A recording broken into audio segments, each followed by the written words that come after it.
कहानी की शुरुआत बेलगोरी नाम के एक शहर से होती है, जहाँ कुछ सिपाही एल्योशा नाम के एक नामचीन योद्धा का पीछा कर रहे थे। एल्योशा ने एक पेड़ को काटकर उनके सामने गिरा दिया ताकि वो उसके पीछे ना आ पाए, पर तभी सामने से आ रहे एक उल्लू ने उसे टक्कर मारकर नीचे गिरा दिया। अब उसके पास इन सिपाहियों से लड़ने के अलावा और कोई चारा नहीं था, पर उसने फिर भी सभी सिपाहियों को बड़ी आसानी से हरा दिया। तभी अचानक से वो उल्लू एक औरत में बदल गया, जिसका नाम था जादूगरनी वारवरा। उसने अपने जादुई चाबुक से एल्योशा की तलवार को एकदम रबड़ जैसा ढीला बना दिया, लेकिन तभी एल्योशा का घोड़ा भी अपना रूप बदलकर जादूगर स्वेटोजार बन गया। उसने एल्योशा पर एक खास जादू किया, जिससे वो लगातार छींकने लगा। मौका पाते ही वारवरा ने एल्योशा को भी पत्थर का बना दिया, जिसके बाद सिपाहियों ने उसे भी बाकी पत्थर बने योद्धाओं के साथ समुद्र में फेंक दिया। जादूगरनी वारवरा तो अब स्वेतोजार को भी मारना चाहती थी, पर वो तुरंत समुद्र में छलांग लगाकर एक मछली का रूप लेकर वहाँ से भाग गया। इसके बाद साल 2017 में हम इवान नाम के एक लड़के को देखते हैं। वो एक ठग था जो तिलस्मी शक्तियाँ होने का दावा किया करता था। एक दिन अचानक से उसके पास एक बूढ़ी औरत आई, जिसने इवान से कहा कि बहुत जल्दी वो दूसरी दुनिया में जाने वाला है, जहाँ उसके साथ बहुत अतरंगी चीजें होंगी। पर इवान ने उस बूढ़ी औरत की बातों पर ज्यादा ध्यान नहीं दिया। अगले दिन एक औरत ने इवान से मदद मांगते हुए कहा कि वो अपनी तिलस्मी शक्तियों की मदद से उसकी भतीजी को कोमा से बाहर ले आए। इवान एक ठग जरूर था, लेकिन वो किसी की जिंदगी के बारे में झूठ नहीं बोल सकता था, इसीलिए वो चुपचाप वहाँ से निकल गया। वहाँ से बाहर निकलते वक्त इवान को अपने बचपन का एक हादसा याद आ रहा था। बचपन में इवान एक अनाथ आश्रम में रहता था, जहाँ बाकी बच्चे उसके जादू पर विश्वास की वजह से उसका बहुत मजाक उड़ाते थे। एक रात उन्होंने इवान को कमरे में काफी देर के लिए बंद कर दिया। बहुत देर तक चिल्लाने के बाद भी जब कोई उसकी मदद करने नहीं आया, तो उसने उस दरवाजे को एक सुई की मदद से खोलना शुरू कर दिया। बाहर आने के बाद उसने सुई से उन सभी बच्चों के कंबल उनके बिस्तर के साथ सील दिए, और सुबह जब उनकी नींद खुली तो उनमें से कोई भी अपने बिस्तर से उठ नहीं पा रहा था, जिसके बाद सभी बच्चे उन पर हंसने लगे। इस हादसे के बाद से इवान ने उस सुई को एक नेकलेस की तरह पहन रखा था। थोड़ी देर बाद इवान को एक आदमी ने अपने बॉडीगार्ड्स के साथ रोक लिया, क्योंकि कुछ दिन पहले इवान उसकी पत्नी से मिलकर आया था और उसने ऐसे ही हवाबाजी में कह दिया कि तेरा पति तेरे ऊपर चीट कर रहा है। अपने आप को मुसीबत में देख इवान तुरंत ही वहाँ से भागने लगा, पर बॉडीगार्ड्स बिल्कुल उसके पीछे ही थे, जिनसे बचने के लिए वो एक वाटर स्लाइड में घुस गया। पर वो स्लाइड उसे किसी स्विमिंग पूल में ले जाने की बजाय बेलगोरी के जंगल में ले आई। इवान को कुछ समझ नहीं आ रहा था, और जब उसने उस पेड़ की तरफ देखा जिससे वो यहाँ आया था, तो वो अचानक से स्वेतोजार को वहाँ देखकर डर गया। इसके बाद स्वेतोजार ने उसका पीछा करना शुरू कर दिया। इस सब से परेशान होकर जब उसने स्वेतोजार को मारने के लिए एक लकड़ी उठाई, तो स्वेतोजार ने उसे एक बहुत बड़े पेड़ में बदल दिया, और साथ ही इवान के पिछवाड़े से एक पूंछ भी उगा दी। इसके बाद स्वेतोजार ने इवान को बताया कि वो मरमेत्स नाम के एक योद्धा का बेटा है, और कई साल पहले उसके माता पिता के कहने पर ही स्वेतोजार उसे दूसरी दुनिया में लेकर गया था। पर अब इवान ही उन सब की आखिरी उम्मीद था। तभी उन्हें आवाज आई कि कुछ सिपाही उनकी ही तरफ बढ़ रहे थे, जिसके तुरंत बाद स्वेतोजार इवान को उसके पिता की एक अंगूठी देकर वहाँ से भाग गया। सिपाहियों को अपने सामने देखकर इवान ने उन्हें अपने पिता का नाम बताया, लेकिन इससे सिपाहियों को कोई फर्क नहीं पड़ा, और जैसे ही इवान ने वहाँ से भागने की कोशिश की, तो वो एक पेड़ से टकराकर बेहोश होकर गिर गया। जिसके बाद सिपाही उसे कैदी बनाकर महल में ले आए। उन्होंने उसे राजकुमार डोब्रिन्या के सामने पेश किया, और जब इवान ने अपने पिता का नाम बताते हुए उनकी अंगूठी दिखाई, तो राजकुमार ने इवान पर भरोसा करते हुए उसका स्वागत किया। थोड़ी देर बाद जादूगरनी वरवारा भी वहाँ पहुँच गई, जो अब राजकुमार डोब्रिन्या से शादी कर चुकी थी। इसके बाद वरवारा राजकुमार से झूठ बोलकर इवान को अपने साथ ले गई, जहाँ उसने सिपाहियों से कहकर इवान को जेल में बंद करवा दिया। थोड़ी देर बाद इवान की नजर अपने बगल वाली जेल में पड़ी, जहाँ कोशे नाम के एक आदमी के शरीर को कई टुकड़े करके उन्हें अलग अलग बर्फ में जमा के कैद कर रखा था। कोशे इवान को पहले से ही जानता था, और उसके मुताबिक अगर उसे अपनी दुनिया में वापस जाना है, तो उसे किसी भी हालत में एक करिश्माई तलवार ढूंढनी पड़ेगी। जिसके मुताबिक कोशे ने एक जादूगर को धोखा देकर वो करिश्माई तलवार चोरी कर ली थी, जिसके बाद उसने कई साल तक राज किया। साथ ही उसकी आत्मा एक खास पत्थर के अंदर कैद थी, और जब तक वो पत्थर सही सलामत है, उसे कोई नहीं मार सकता। एक दिन कुछ योद्धाओं ने उसकी वो करिश्माई तलवार छीन कर कहीं छिपा दी। साथ ही उस पत्थर को भी तलवार से अलग कर दिया गया था। मौजूदा समय में वो पत्थर राजकुमार डोब्रिन्या के पास था, जिसने कोशे को जेल भेज दिया। तभी सैनिक कुछ और कैदियों को भी वहाँ लेकर आए, जिनमें एक कैदी बाबा यागा नाम की एक बूढ़ी जादूगरनी भी थी। जब एक सैनिक इवान के सामान को देखने में व्यस्त था, तभी बाबा यागा ने अपनी जेब से एक मेंढक निकाला, जिसने थोड़ी देर में ही विसिलिया नाम की एक लड़की का रूप ले लिया। उसने उस सैनिक की शराब में बेहोशी की गोली मिला दी। उसके बेहोश होते ही विसिलिया ने तुरंत ही बाबा यागा को आजाद करवाया, जिसके बाद वो दोनों मिलकर कोशे को आजाद करने में लग गए।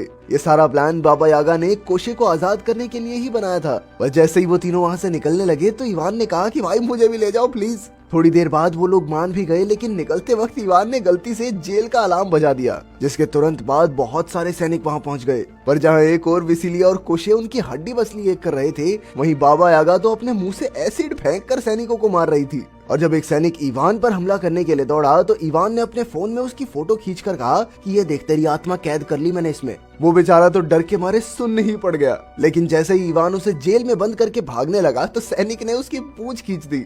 आखिरकार वो चारों जैसे तैसे जेल से सही सलामत निकलकर बाबा यागा की हट में पहुंच गए, जो अपनी ताकतवर टांगों की मदद से भाग सकती थी। सैनिकों ने उस हट को पकड़ने की बहुत कोशिश की, लेकिन बाबा यागा हर बार कोई ना कोई जादू करके उन्हें बचा लेती। अगली सुबह जब वो लोग सैनिकों को पीछे छोड़कर जंगल के बीच पहुंच गए तो बाबा यागा ने इवान को कुछ सामान लेने के लिए हट में भेजा, पर उसने गलती से हट में आग ही लगा दी, जिसके बाद उन सब ने आग बुझाने की बहुत कोशिश की, लेकिन आखिरकार वो हट वहां से भाग ही गई।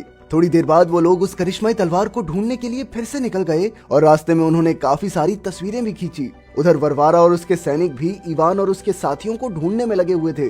थोड़ी देर बाद इवान और उसके साथी डेथ रिवर के पास पहुंचे, जिसे पार करने के लिए उन्हें वोडा नाम के एक मरमैन की मदद चाहिए थी। इसीलिए बाबा योगा ने एक सुंदर लड़की का रूप लेकर मरमैन से मदद मांगी, जिस पर लट्टू होकर वो भी 1 मिनट में तैयार हो गया। उनके वहां से निकलते ही वरवारा भी वहां पहुंच गई, जिसने जादू से ये पता लगा लिया कि आखिर वो जा कहाँ रहे हैं। काफी देर तक चलने के बाद इवान और उसके साथी डेथ रिवर तक पहुंच ही गए, जो काफी सारी खतरनाक पिराना मछलियों से भरी हुई थी। वोडा ने नदी में कूदकर बात करने की कोशिश की, पर काफी समय से उसके यहाँ पर ना आने की वजह से नदी ने उसकी बात सुनना बंद कर दिया था। ये सब देखकर विसिलिया को बहुत गुस्सा आया, क्योंकि अब उन्हें कोई और रास्ता नहीं दिख रहा था, और इसी वजह से कोशे और उसके बीच बहस भी शुरू हो गई। और इवान ने सही समय पर बीच में आकर दोनों को शांत कर दिया। विसिलिया का मूड ठीक करने के लिए इवान उसके पास एक खरगोश लेकर गया, पर जैसे ही विसिलिया ने खरगोश को पकड़ा तो उसकी नजर खरगोश की आंखों पर पड़ी, जो चमक रही थी। वो तुरंत ही खरगोश को फेंक कर उसे मारने के लिए आगे बढ़ी, तो वो खरगोश तुरंत ही वरवारा में बदल गया, जिससे बचने के लिए वो दोनों तुरंत ही अपने साथियों की तरफ भागे।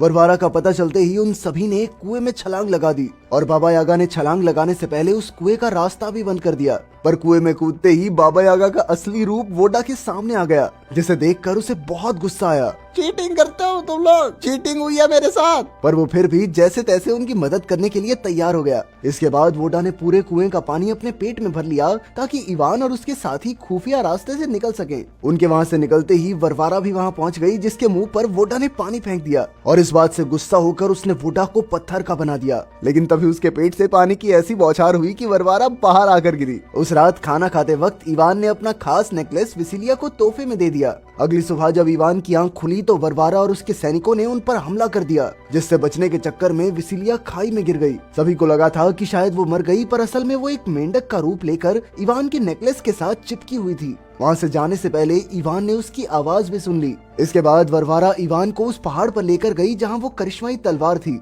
उस पहाड़ पर बहुत सारी तलवारें गड़ी हुई थी, इसीलिए वरवारा ने इवान को उसमें से सही तलवार निकालने को कहा। इवान ने उसे धोखा देकर वहाँ से भागने की कोशिश की, पर वरवारा ने उसे रोकने के लिए जादू का इस्तेमाल किया, जिससे डर कर इवान ने एक तलवार उठा ली। लेकिन वो मामूली सी दिखने वाली तलवार अचानक से वही करिश्माई तलवार बन गई। इसके बाद इवान ने तुरंत ही अपने साथियों को आजाद करवाकर वो तलवार कोशे के हाथ में दे दी, और तभी राजकुमार डोब्रिन्या भी वहां पहुंच गया और उसने कोशे को वो खास पत्थर देने का लालच दिया, जिसके अंदर उसकी आत्मा कैद थी। लेकिन उन्होंने धोखे से वो करिश्माई तलवार भी ले ली, और ऊपर से वो पत्थर भी नकली निकला। पर तभी विसिलिया ने बीच में कूदकर डोब्रिन्या को नीचे गिरा दिया, जिससे इवान को वो तलवार उठाने का समय मिल गया। अब सभी लोग लड़ने के लिए तैयार थे, पर तभी इवान ने उस तलवार से एक गोला बनाया और वापस अपनी दुनिया में कूद गया। इस धोखे से गुस्सा होकर विसिलिया ने उसका दिया हुआ नेकलेस भी उसी की तरफ फेंक के मारा। इवान ने अपनी दुनिया में खुश रहने की बहुत कोशिश की, लेकिन अपने दोस्तों की चिंता उसे सताए जा रही थी, इसीलिए उसने वापस उसी दुनिया में जाने का फैसला किया। पर इस बार जब वो वाटर स्लाइड में गया तो कुछ भी नहीं हुआ। पुलिस ने उसे पकड़कर जेल में डाल दिया, जहां स्वेतोजार पहले से ही बंद था, पर वो अपनी छड़ी के बिना जादू नहीं कर सकता था। इसीलिए इवान ने पुलिस वाले को बेवकूफ बनाकर स्वेतोजार की छड़ी उसे वापस दिला दी। इसके बाद स्वेतोजार ने उसे वापस भेजने के लिए एक गोला बनाया, और जाने से पहले उसने इवान को एक खास मिट्टी भी दी, जो उसे जेल में कैद ड्रैगन्स को खिलानी थी। इवान तो निकल गया, पर पुलिस वालों ने स्वेतोजार को पकड़ लिया। महल में पहुंचकर जब इवान ने ड्रैगन्स को देखा तो उसका दिमाग खराब हो गया, क्योंकि वो तो अभी बहुत ज्यादा छोटे थे। उसने उन्हें वो पाउडर सा खिलाकर तगड़ा करने की कोशिश की, लेकिन कोई फायदा नहीं हुआ। तभी सैनिकों ने वहां आकर उसे पकड़ लिया, और जाते जाते उसके हाथ से वो पाउडर नीचे गिर गया, जिसके बाद ड्रैगन्स आराम से उस पाउडर को खाने लगे। इसके बाद इवान को महल में ले जाया गया, जहां राजकुमार डोब्रिन्या सही समय का इंतजार कर रहा था। इवान इस बार अपने साथ बंदूक भी लेकर आया था और उसने उस पत्थर को तोड़ने की कोशिश की, पर वरवारा ने बीच में आकर उसे नीचे गिरा दिया और सही समय होते ही उसने जादू से डोब्रिन्या को अमर बना दिया। अब तो उस पर गोलियों का भी कोई असर नहीं हो रहा था। जैसे ही वो इवान को मारने के लिए आगे बढ़ा, तभी उन ड्रैगन्स ने सब पर हमला कर दिया। ड्रैगन साइज में छोटे थे लेकिन आग बढ़िया फेंक रहे थे। मौका मिलते ही इवान ने अपने साथियों को आजाद करवा लिया और साथ ही विसिलिया से माफी भी मांगी। विसिलिया ने पहले तो उसे गुस्से में चमाट दे मारा, लेकिन फिर चूम भी लिया। उधर डोब्रिन्या ने अपनी तलवार से उस ड्रैगन की आग को रोक रखा था। उसका ध्यान भटकाने के लिए इवान ने कहा कि मर्दों की तरह एक नॉर्मल तलवार से लड़के दिखा। लड़ाई शुरू होते ही वसीलिया ने चुपके से उस करिश्माई तलवार को चुराने की कोशिश की, लेकिन तभी वारवरा बीच में आ गई, जिसके बाद वो दोनों भी आपस में लड़ने लगी। इस लड़ाई में उस करिश्माई तलवार से वो खास पत्थर नीचे गिर गया। उधर ड्रैगन ने कोशे को भी आजाद कर दिया था। कोशे ने फट से वो खास पत्थर पकड़ लिया, पर जैसे ही वो उसे तबाह करने वाला था तो वारवरा ने उसके हाथ को उसके शरीर से अलग कर दिया। लेकिन कोशे अपने अलग हुए हाथ को भी कंट्रोल कर सकता था और आखिरकार उसने उस पत्थर को हवा में उछाल कर तबाह कर दिया, जिसके तुरंत बाद ही कोशे और डोब्रिन्या की मौत हो गई, क्योंकि उन दोनों की आत्मा उसी पत्थर में कैद थी। इसके बाद इवान के पिता भी वापस पत्थर से इंसान बन गए। उस दुनिया में तो सब कुछ ठीक हो ही गया था, तो इवान ने बाबा यागा से एक खास दवाई लेकर हॉस्पिटल के अंदर कोमा में पड़े उस बच्चे को भी ठीक कर दिया और फिर उसने वापस बेलगरी में आकर विसिलिया के साथ एक नई जिंदगी की शुरुआत की। अगर वीडियो पसंद आई तो लाइक कर देना, चैनल को सब्सक्राइब कर देना। मिलते हैं अगली वीडियो में।